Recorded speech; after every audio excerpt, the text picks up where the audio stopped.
ভোলা, মাছ মারতে যাবি না? হ্যাঁ কাকা, যাব। কি রে ভোলা, এই ওখানে দাঁড়িয়ে আছিস কেন? তাড়াতাড়ি আয়। দাঁড়াও কাকা, আমি লাইটটা নিয়ে আসছি। আরে তাড়াতাড়ি আয়। হ্যাঁ, আমার হয়েছে, এবার চলো। এ কি কাকা, এই বৃষ্টির মধ্যে তুমি এইভাবে ভূতের মতো চাদর গায়ে জড়িয়ে আছো কেন? আমার খুব শীত লাগছে তো, তাই। এই গরমের সময় তারপরও আবার বৃষ্টিতে ভিজছো আর বলছো শীত লাগছে? আরে এত হাসিস না, দ্রুত চল, আজ অনেক মাছ মারতে হবে। কিন্তু কাকা, আজ কোথায় মাছ ধরবে? রায়বাড়ির পাশে যে মাঠটা আছে, ওখানেই মাছ ধরবো, চল। বলো কি কাকা, এই রাতের বেলায় রায়বাড়ির পাশের মাঠে? ওখানে শুনেছি অনেক ভয় আছে। তাই নাকি? এত চ চ, আজ ওখান থেকেই মাছ ধরবো। ঠিক আছে, তুমি যেহেতু সাথে আছো সেহেতু ভয় কিসের? কাকা, আমার খুব ভয় করছে, আমি মাছ মারবো না। কাকা এখানে আসলেই গায়ের মধ্যে শিরশির করে ওঠে। কাকা, কাকা গেলে কোথায়? কাকা! আরে আমি এই দিকে, আয় আয়, এদিকে আয়। কাকা, কোথায় তুমি? তোমাকে তো আমি দেখতে পাচ্ছি না। আরে আয় আয়, আর একটু সামনে আয়, এই দিকে আমি, তাড়াতাড়ি আয়। হে কি কাকা, তুমি কোথায় গেলে?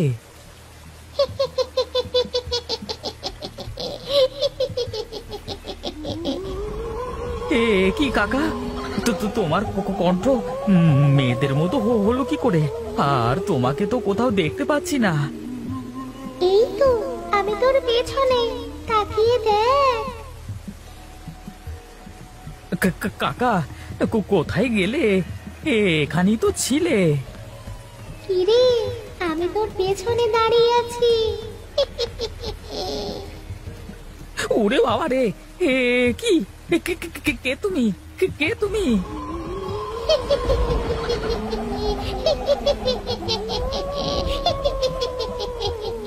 কিরে ভোলা, মাছ ধরবি না? আজ তোকে সারা জীবনের জন্য মাছ ধরা শিখিয়ে দিচ্ছি।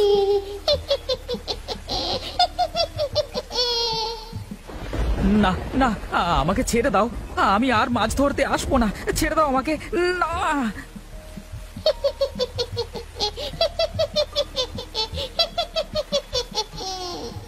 না।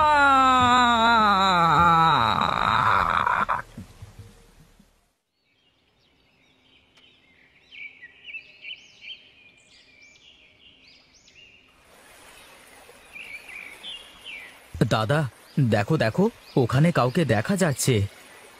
আরে তাই তো, আরে ওটা ভোলা না? হ্যাঁ, তাই তো মনে হচ্ছে। চলো তো এগিয়ে গিয়ে দেখি। এই কানাই, দ্রুত ভোলার বাড়িতে খবর দে রে।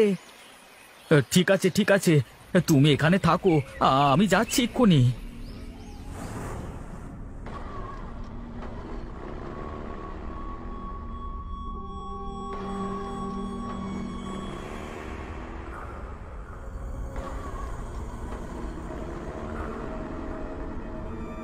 এ কি, এই গ্রামের সবাই এখানে কি করছে না? আর এটা কার লাশ?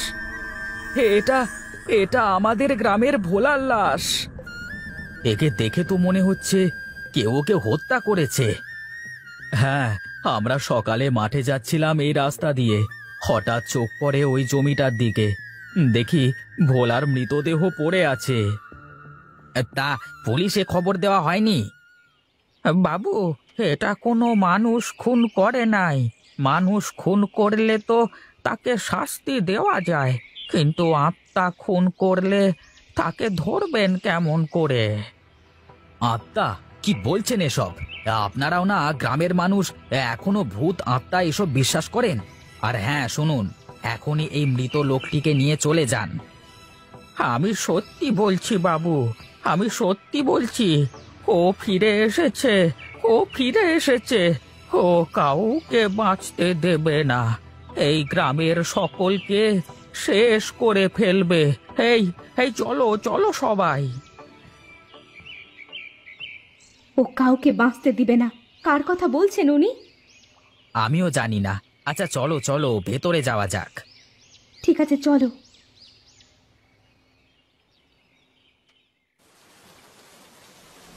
অনেকদিন পর আজকে আমি গ্রামের বাড়িতে বেড়াতে আসলাম। এসে যা দেখলাম তা আমি মোটেও আশা করছিলাম না। কতদিন বাদে এই রায়বাড়িতে আসা হলো। আসলে আমি ভূত প্রেত বলে বিশ্বাস করি না, আর ভূত বলে কিছু যে আছে সেটা আমার মনে হয় না। মল্লিকাকে নিয়ে গ্রামের বাড়িতে আসা হয়েছে। বাড়ির মধ্যে ঢোকবার সাথে সাথে সেই যে বৃষ্টি শুরু হয়েছে তা আর থামবার কোনো নামই নেই দেখছি। কিন্তু ভাবছি ভোলার মৃত্যুর কথা। আমাদের এই রায়বাড়ির পাশে কেউ কে এইভাবে হত্যা করলো, এইসব কথাই ভাবছিলাম। এমন সময় পেছন থেকে মল্লিকা এসে বলে উঠল, কি গো, এমন করে বাহিরে কি দেখছো? না তেমন কিছু না, ওই বৃষ্টি হচ্ছে তাই দেখছি। তাই বুঝি, কিন্তু তোমার মুখ দেখে তো মনে হচ্ছে তুমি কোনো কিছু নিয়ে চিন্তা করছো। কই না তো, তেমন কিছু ভাবছি না। না, তুমি মনে হচ্ছে কিছু ভাবছো। সত্যি বলো তো, কি ভাবছো? ভাবছি সকালে ভোলার মৃত্যুর কথা। ওকে কে মারলো? হয়তো কারোর সাথে শত্রুতা ছিল, সুযোগ পেয়েছে, মেরে দিয়েছে। আমিও সেটাই ভাবছি। আচ্ছা তুমি কি কিছু খেয়েছো? হ্যাঁ, খেয়েছি। তুমি তো খেলে না। আমার ক্ষুধা নেই বুঝলে। আচ্ছা তুমি গিয়ে শুয়ে পড়ো, আমি একটু পরে শুচ্ছি। আচ্ছা। আমি আবার রাতের বৃষ্টি দেখতে শুরু করলাম।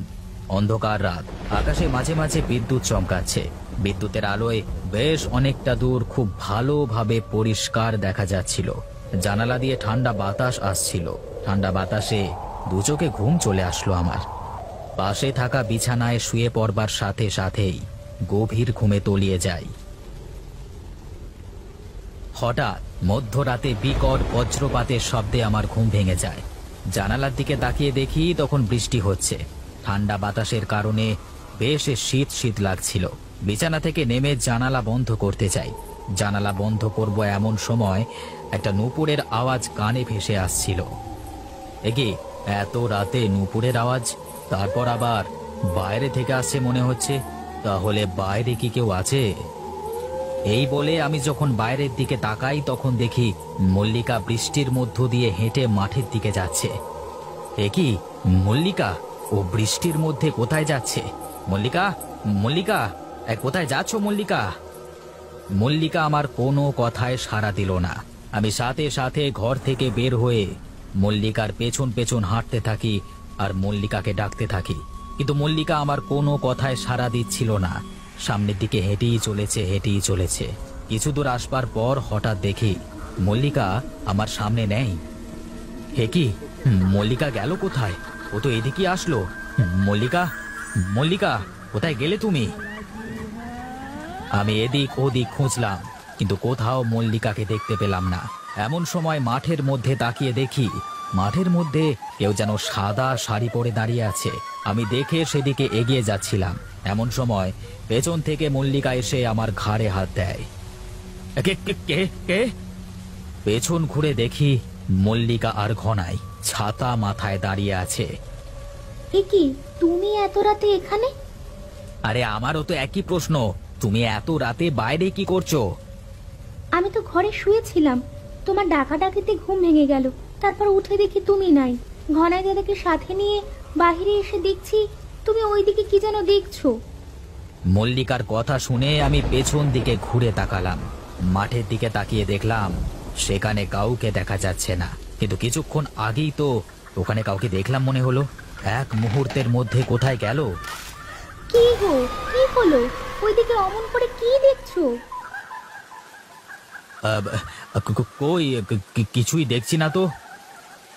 বাবু, এই রাতের বেলায় একা একা বাড়ির বাইরে আসবেন না। এই জায়গাটায় না একটা মেয়ে রাতটা ঘুরে বেড়ায়। ঘনাই দাদার মুখে এমন কথা শুনে আমার কেমন যেন ভয় ভয় অনুভূতি হতে শুরু করলো। আমি আর কারোর সাথে কোনো কথা না বলে বাড়ির দিকে হাঁটতে শুরু করলাম। হাঁটতে হাঁটতে ঘরে এসে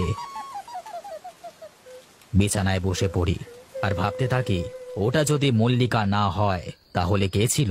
এমন সময় মল্লিকা ঘরের মধ্যে এসে আমার পাশে বসে আর বলে, কি গো, তোমার শরীর টরীর ঠিক আছে তো? হঠাৎ ওখান থেকে দ্রুত চলে আসলে যে? না, আমি ঠিক আছি। আচ্ছা মল্লিকা, তুমি সত্যি করি কি একটু আগে একা একা বাইরে যাওনি? তুমি কি পাগল হয়েছো নাকি? আমি একা একা বাহিরে যাব, আর তোমাকে সেটা না জানিয়ে? কিন্তু তাহলে আমি কাকে দেখলাম? কাকে দেখছো? আর এত রাতে এই বাড়িতে কে আসবে? আমি কিছুই বুঝতে পারছি না। আচ্ছা তুমি ঘুমাও। না, আমি একা ঘুমোবো না, তুমিও আমার সাথে ঘুমাবে, চলো। আমি মল্লিকার কথা আর ফেলতে পারলাম না, দুজনেই বিছানায় গিয়ে শুয়ে পড়লাম। পরের দিন সকালে আমি আর মল্লিকা বাড়ির বাইরে চেয়ারে বসে মাঠের দিকেই তাকিয়েছিলাম। এমন সময় ঘনাই দাদা চা নিয়ে এলো। এই নিন দাদা। আচ্ছা ঘনাইদা, গ্রামের সকলে এই বাড়ি সম্পর্কে যা বলছিল তা কি সত্যি? দাদা, আমি সঠিক জানি না, তবে বাপ দাদার মুখে শুনেছি এই বাড়ির পাশ দিয়ে একটা আত্মা ঘুরে বেড়ায়। আচ্ছা, তুমি কখনো কি ওই আত্মাকে দেখেছো? এই না, আমি কখনো দেখি নাই, আর দেখতেও চাই না। ওরে বাবা, রাম রাম রাম রাম রাম রাম। কেন, এই বাড়িতে তুমি থাকো অথচ তুমি আত্মা দেখো নাই? ওকে যে একবার দেখে তাকেও বাঁচতে দেয় না, আর আমি তো রাতের বেলায় বাড়ির বাইরে বেরই হই না। তবে কয়েকদিন আমাকে এই বাড়ির বাইরে থেকে রাতের বেলায় একটা মেয়ে ডাকতো, কিন্তু আমি বের হতাম না। হ্যাঁ, বলো কি? হ্যাঁ দাদা, আমি সত্যি বলছি। আর দাদা, আপনারা যত দ্রুত পারেন এই বাড়ি ছেড়ে চলে যান, কারণ আমার মনে হয় কাল রাতে ওই আত্মাই আপনাকে বাড়ির বাইরে নিয়ে গিয়েছিল। ঘনাইয়ের কথা শুনে আমি থমকে গেলাম। রাতের ঘটনার সাথে দেখছি ঘনাইয়ের কথা হুবহু মিলে যাচ্ছে। আমি কোনো কথা না বলে চুপচাপ রাতের ঘটনা ভাবছিলাম। এমন সময় মল্লিকা বলে উঠল, ও শোনো না, ঘনাই দাদা মনে হয় ঠিকই বলেছে। বলছি কি, চলো আমরা চলে যাই। না, আমি যাব না। এই রহস্যের সমাধান আমাকে করতেই হবে। সেদিন রাতে আমি ঘরে চুপচাপ বসে আর ভাবছিলাম গতকাল রাতের কথা, আর অপেক্ষায় ছিলাম ওই আত্মার। কিছুক্ষণ পর একটা নূপুরের আওয়াজ ভেসে আসলো। আমি জানালা দিয়ে ওই দিকে তাকিয়ে খুঁজতে শুরু করলাম, কিন্তু বাইরে কাউকে দেখলাম না। মনে হচ্ছিল আমার মাথার উপর এই নূপুরের আওয়াজ হচ্ছে। আমি সাথে সাথে ঘর থেকে বের হয়ে ছাদে চলে যাই, আর ছাদে গিয়ে দেখি একটা মেয়ে সাদা শাড়ি পরে দাঁড়িয়ে আছে। বাতাসে শাড়ির আঁচল উড়ছে। কে কে ওখানে? আমার কথার কোনো উত্তর দিল না সে। আমি সামনের দিকে আরেকটু এগিয়ে গিয়ে বললাম, কি হলো? আমার কথার কোনো উত্তর দিচ্ছ না কেন? এত কথা বলবার পরও চুপচাপ দাঁড়িয়েছিল, আর মনে হচ্ছিল মেয়েটা কাঁদছে। কিন্তু মেয়েটা কান্না করছে কেন? হে কি, আপনি কান্না করছেন কেন? কি হলো? কে আপনি? আর এখানেই বা কি করছেন?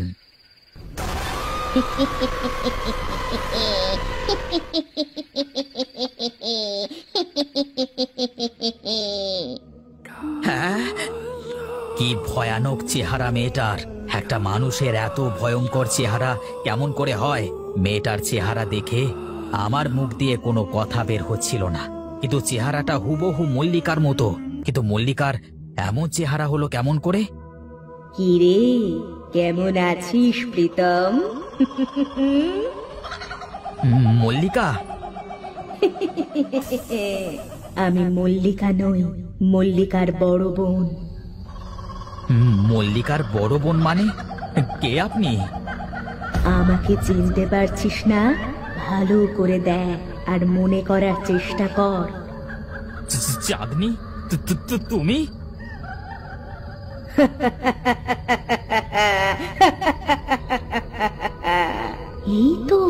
এই তো চিনতে পারছিস তাহলে। এই সব কিছু হয়েছে তোর জন্য, আর এতদিন তো আমি তোর জন্যই এখানে অপেক্ষা করছিলাম। আজ আমি তোকে পেয়েছি।